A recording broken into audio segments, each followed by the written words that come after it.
So it is holiday season and we all need a good holiday book for that sunbed. Well, a local young author has just brought out the second in a new series. It's called Indigo Star, and we caught up with her at the Leamington Arts Festival. So Stephanie, thank you for joining us today. Now, you're obviously a young author, but when did you start writing? Probably started writing when I was about 5, and I was the child that would just come into school with like reams and reams of like stories about a horse called I think it was Whistle, and he escaped from the circus, and I could just remember my teacher's face like as I handed her some more unwanted stories that I expected her to read.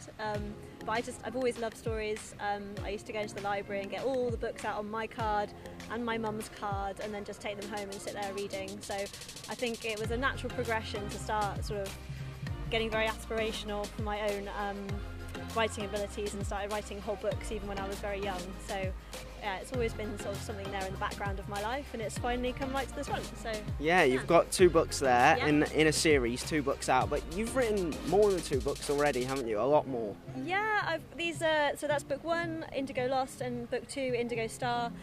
So there's 8 books in the first series, and there's another 8 books planned in the second series. So we do actually have all of those ready. It's just a case of editing, doing the cover design and the proofreading and everything. So it's really exciting. It does take the pressure off me a little bit, but I do have plans to write maybe a 3rd or 4th series as well, depending on the feedback from the readers as well is really important. But I've got some other standalone books as well that were much easier to write and much shorter, so that's quite nice to be able to do both, like the standalone and the series. So We'll have more later from local author Stephanie Summers, where she tells us the story behind writing her first book.